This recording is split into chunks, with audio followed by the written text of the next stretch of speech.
दिन सोमवार का था। मैं अपनी कुटिया में बैठा ही था कि अभी अभी एक कप गरम गरम चाय की चुस्की ली थी। तभी मेरा सहकर्मी रंजन मेरी कुटिया में आ गया। हम दोनों ही इस ऑफिस में दफ्तर का काम करते हैं। आज उसकी आंखों और चेहरे पर जैसे कोई उदासी की छाया छाई हुई थी। क्या हुआ रंजन? तुम्हारा चेहरा कुछ उतरा हुआ लग रहा है मुझे। रंजन बिना कुछ कहे मेरे सामने वाली कुर्सी पर धप से आकर बैठ गया। आमतौर पर हंसमुख रहने वाला रंजन, उसे मैंने पहले कभी इस तरह नहीं देखा था। अरे क्या हुआ? चाय लोगे? बोलो। राजीव। नहीं, रहने दो, उसकी जरूरत नहीं होगी। अच्छा ये तो बोलो, हुआ क्या है इतना शांत? रंजन ने एक बार आंख उठाकर मेरी ओर देखा। उसकी नजरें जैसे धुंधली और बोझिल सी लग रही थीं। अब नहीं, कुछ नहीं हुआ है। लेकिन तुम्हें देख के लगता है जरूर कुछ हुआ है। मुझे तुम बोल सकते हो। वह कुछ देर तक स्थिर दृष्टि से मेरी ओर देखता रहा। रंजन का घर यहां से करीब 7 मील दूर एक गांव में है। हड़ताल की वजह से पिछले 10 दिनों से ऑफिस बंद था। आज कई दिनों बाद उसकी मुलाकात हुई। मैंने अंदाजा लगाते हुए कहा, अच्छा तुम्हारे घर में सब कुछ ठीक है ना? अरे किसी को कुछ हुआ है तो मुझे बोल सकते हो तुम। नहीं, वैसा कुछ नहीं। एक घूंट निगलकर रंजन ने निराश भरी आवाज में कहा,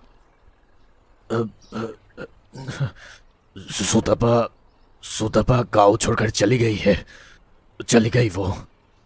कुछ तो मैं भी समझ ही गया था मामला। सुतपा रंजन की बचपन की दोस्त थी। अब बेशक वह रिश्ता सिर्फ दोस्ती का नहीं रहा था। रंजन अक्सर मेरे सामने सुतपा की बातें किया करता था। क्या मतलब? क्यों गांव छोड़कर चली क्यों गई अचानक? मतलब वो बहुत बड़ी बात है। छोड़ो सब, छोड़ दो वो। पर गई कहाँ? नहीं लौटेगी? बहुत दूर चली गई। सुना है वहां पर अगले ही महीने उसकी सुतपा की शादी भी कर देंगे वो लोग। क्या क्या कह रहे हो? ऐसे बिना जान पहचान के शादी? क्या तुमने एक बार उससे बात नहीं की? हाँ, मैंने किया था। कोई फायदा नहीं हुआ। इस गांव में किसी के संग कोई भी संबंध नहीं रखेंगे वो लोग। यही नियम है। जिस परिवार का खून का स्वाद वो ले लेती है, उसी परिवार से एक एक करके सबको खींच के ले जाती है वो।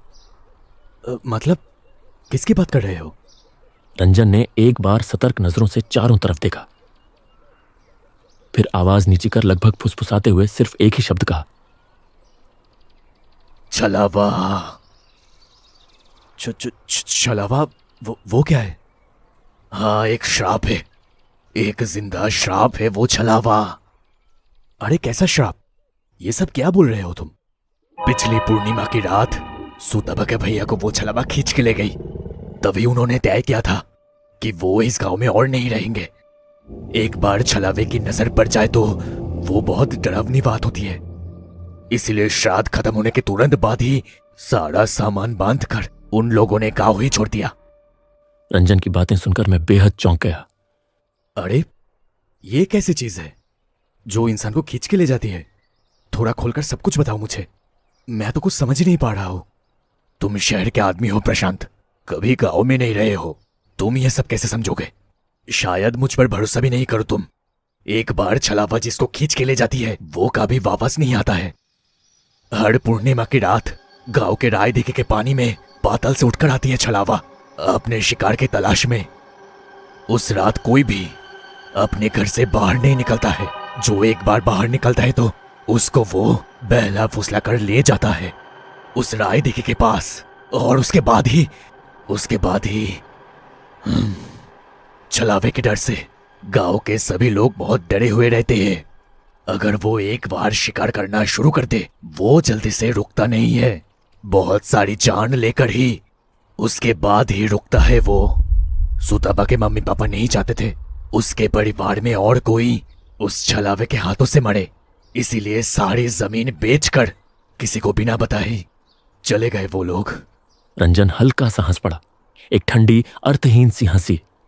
निराशा से भरकर रंजन का गला रूंध आया। शायद मुझे उसे दिलासा देना चाहिए था, लेकिन मैं तो बड़े ही अभद्र तरीके से हंस पड़ा।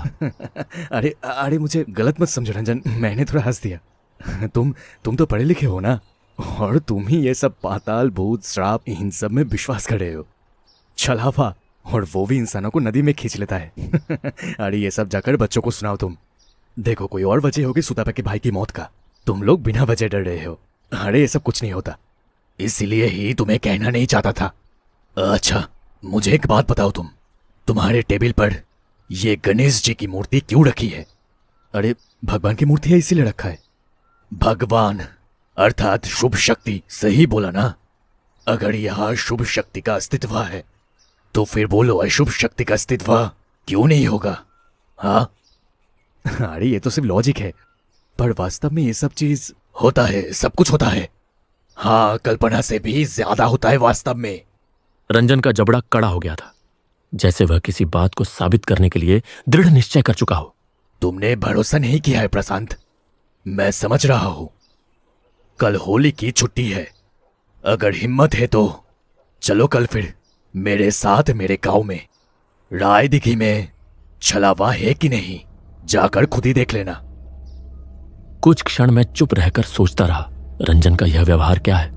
वह तो कभी ऐसा नहीं करता। शायद गम और बेचैनी में उसका दिमाग सही नहीं है। अरे देखो रंजन, तुम भी जानते हो ये सब छलावा कुछ चीज नहीं है, तो बिना मतलब बहस करके क्या फायदा? बस एक बार चल के देखो तुम, फिर पता चल जाएगा, है कि नहीं? होंठ तनकर वह हल्का सा मुस्कुराया। क्या तुम डर रहे हो प्रशांत? क्या इतनी थी तुम्हारी हिम्मत? नहीं, मैं क्यों डरूं? किस चीज से? असल में जो चीज नहीं उससे क्या डरना? तो फिर चलो। रंजन की नजर फिर से मेरी ओर टिक गई। अरे बाप रे, अब तो बड़ी परेशानी में पड़ गए। अब काम छोड़कर उस कमरे के पीछे दौड़ना, अब मना करना भी असंभव है। कहीं रंजन मुझे फिर से डरपोक न समझ बैठे। थोड़ी हंसते हुए मैंने कहा, अच्छा ठीक है, चलो फिर। देखो मैं पहले से बता रहा हूं, इन सब से मुझे डर नहीं लगता। मैं भी देखता हूं छलावा क्या है, चलो। रंजन के होंठों पर विजय की मुस्कान थी। अचानक कहीं से एक ठंडी हवा कमरे में आ गई, साथ में एक सड़ी सड़ी बदबू भी।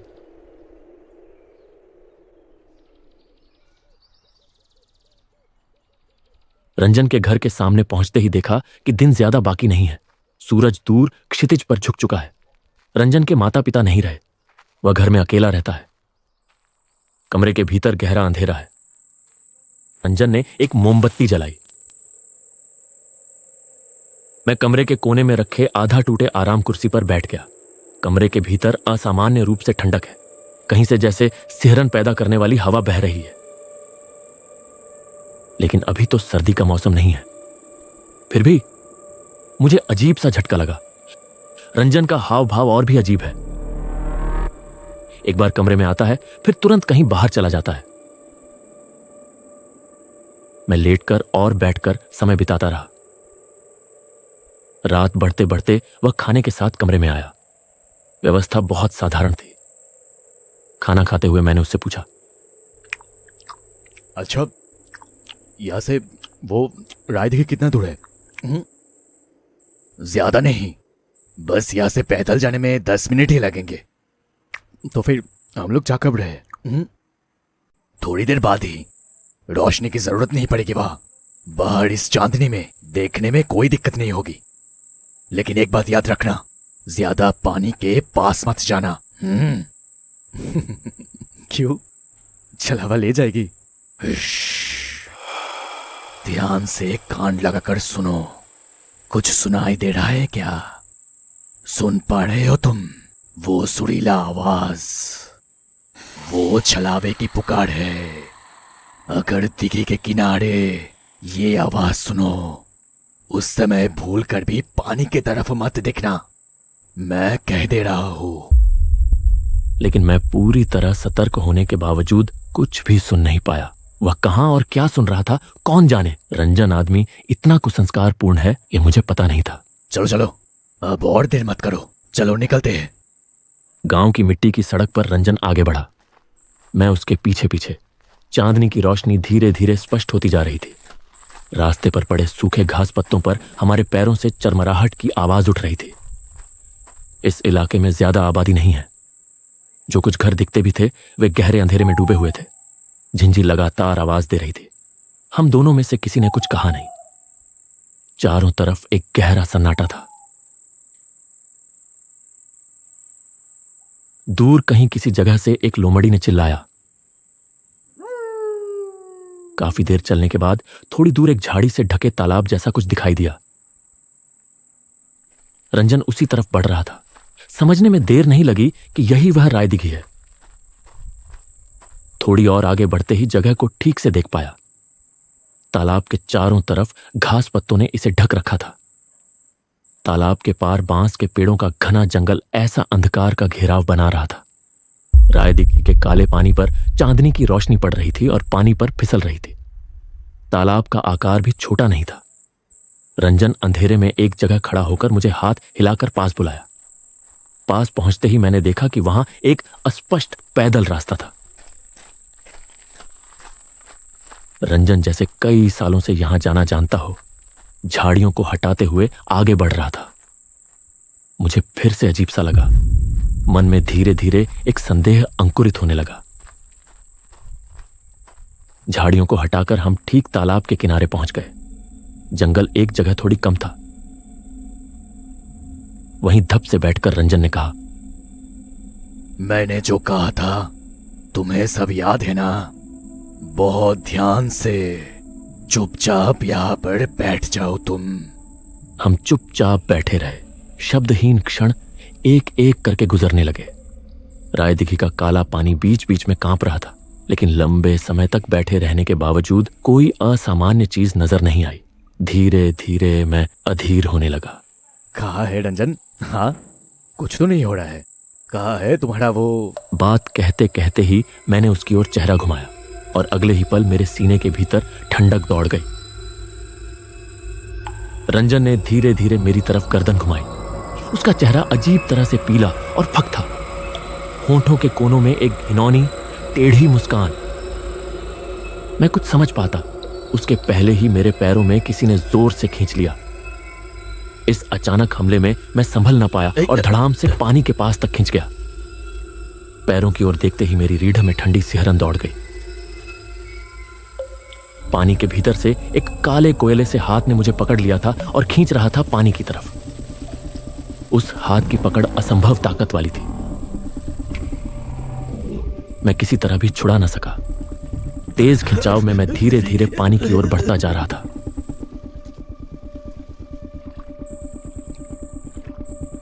मैंने दोनों हाथों से घास को जकड़ लिया, लेकिन हाय भगवान, उस अमानवीय ताकत के सामने मेरी कोई बिसात नहीं थी।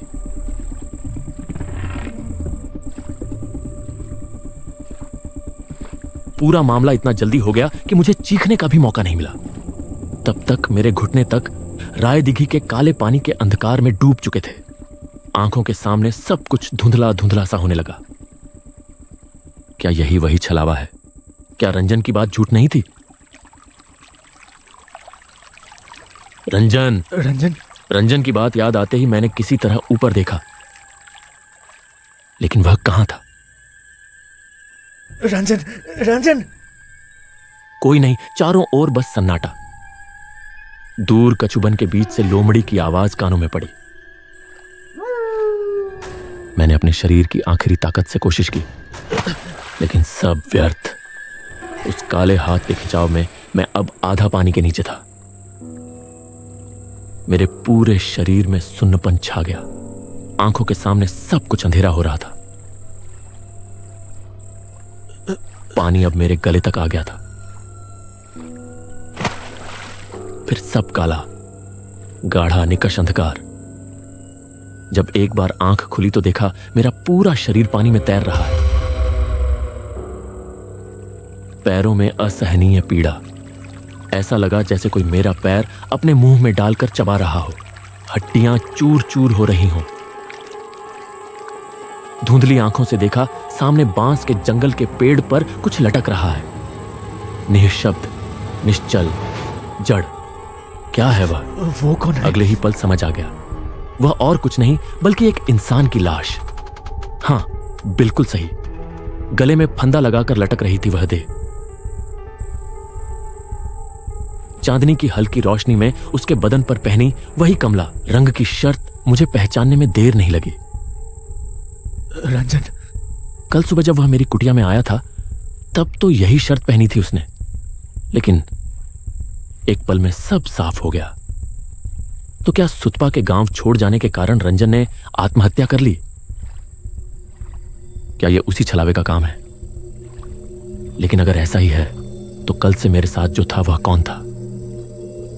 पैर की पीड़ा बढ़ गई। पानी के नीचे से फिर एक झटका और सब अंधेरा होने से पहले मेरे कान के पास किसी ने धीरे से फुसफुसाकर कहा,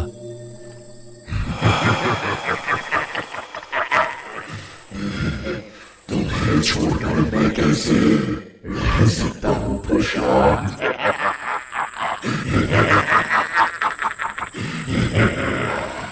इसलिए तो तुम्हें बुलाकर ले आया हूं।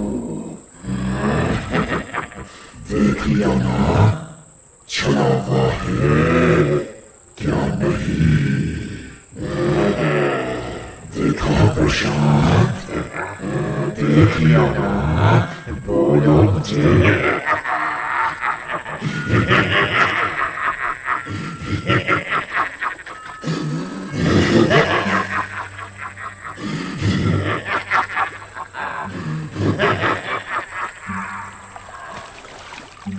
एक भद्दी घिनौनी हंसी की लहर में बाकी शब्द दबकर रह गए।